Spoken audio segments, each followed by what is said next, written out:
Hello friends, welcome you all on my YouTube channel real information. और आज हम बात करने वाले हैं सोलर पंप स्कीम के बारे में। इसके लिए सबसे पहले आप अपने सरल पोर्टल पे लॉगिन कर लीजिए।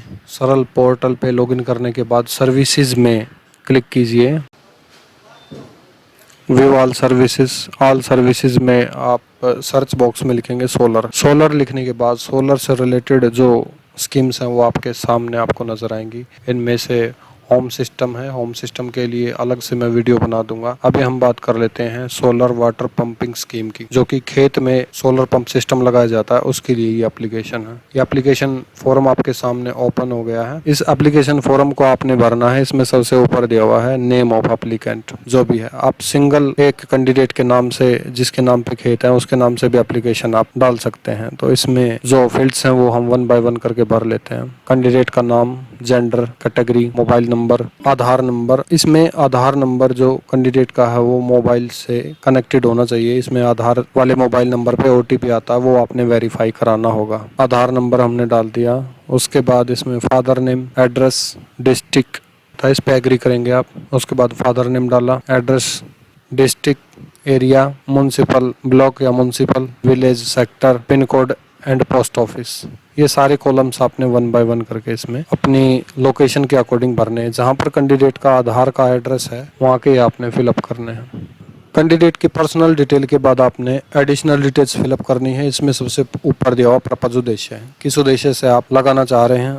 इसमें हमने डाल दिया इरिगेशन। उसके बाद पंप की क्षमता और प्रकार, आपको किस तरह का कनेक्शन जो है ना चाहिए, AC/DC, और आगे दे रखा है 3 HP, 5 HP, 7.5 या 10 HP AC/DC सबमर्सिबल। जैसे हमने इसमें फॉर एग्जांपल ले लिया 10 HP AC सबमर्सिबल कनेक्शन आपको चाहिए। उसके बाद इसमें असेंबली विधानसभा क्षेत्र जो है वो आप डालेंगे। टोटल एग्रीकल्चर लैंड, कुल भूमि कितनी है, एकड़ में आपने डालनी है। जितना एकड़ जमीन है वो आप यहाँ पर फिलअप करिए। उसके बाद है water in the reason during summer, गर्मियों में क्षेत्र में पानी का स्तर कितने मीटर पे है। मीटर में आप जो है ना अंदाजा डाल सकते हैं। उसके बाद पिछले 7 सालों में सौर पंप प्रणाली स्थापित किया, क्या आपने पिछले 7 वर्षों से कोई सौर प्रणाली पंप स्थापित किया है? नहीं। अगर है तो यस कर सकते हैं। पानी की क्वालिटी कैसी है, फिट फॉर इरिगेशन और not fit for irrigation select करेंगे। Fit for irrigation. Type of water source, water source क्या है, ट्यूबवेल, वेल, या अब जो फिलहाल जो आप इस्तेमाल कर रहे हैं वो क्या इस्तेमाल कर रहे हैं वो आप इसमें चूज कर सकते हैं। लघु सिंचाई प्रणाली उपलब्ध है या नहीं खेत में, अंडरग्राउंड पाइपलाइन है या नहीं। उसके बाद have you applied for electricity connection, क्या आपने इलेक्ट्रिसिटी कनेक्शन अप्लाई किया है या नहीं, वो आप अपनी स्थिति के अकॉर्डिंग जो है ना सेलेक्ट कर सकते हैं। इसमें सारे फील्ड्स नो कर दिए गए हैं क्योंकि इनके पास ये चीजें नहीं हैं। उसके बाद सब्सिडी के लिए जो बैंक अकाउंट जिसमें आप सब्सिडी चाहते हैं, गवर्नमेंट की तरफ से जो सब्सिडी आती है उसकी डिटेल आपने इसमें फिलअप करनी है। सबसे ऊपर दिया हुआ है बैंक का नाम, ब्रांच का नाम, account number, type of account, IFSC code और खाता धारक का नाम।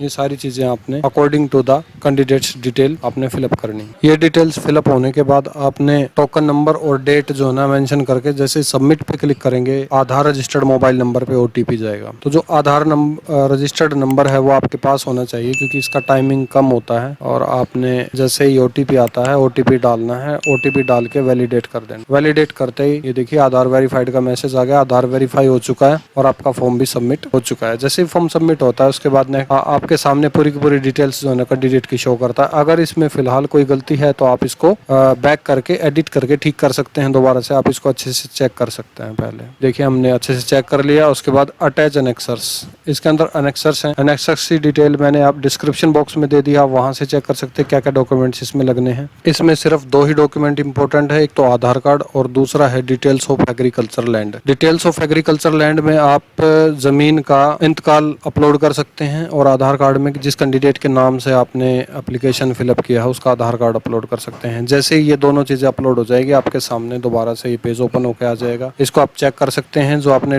डॉक्यूमेंट्स अपलोड किए हैं वो भी यहाँ पर शो करता है, ये देखिए, उनको आप चेक कर सकते हैं। उसके बाद मेक पेमेंट कर दीजिए। मेक पेमेंट करते ही आपका जो CSC अकाउंट है उसमें से फीस कटती है, फीस कट जाएगी। फीस कटने के बाद आपके सामने एक्नॉलेजमेंट वाला पेज अपीयर हो जाएगा। उस एक्नॉलेजमेंट वाले पेज को आप डिपार्टमेंट में जाके जमा करा सकते हैं और मोबाइल पे भी अपडेट्स मिल जाते हैं। तो ये था आज का हमारा प्रोसेस सोलर पंपिंग स्कीम के लिए। तो दोस्तों, अगर आपको ये वीडियो हेल्पफुल लगा तो इस चैनल को सब्सक्राइब कर लीजिए, लाइक कीजिए मेरे वीडियो को और शेयर कीजिए इस वीडियो को दोस्तों के साथ, ताकि औरों को भी हेल्प मिल सके।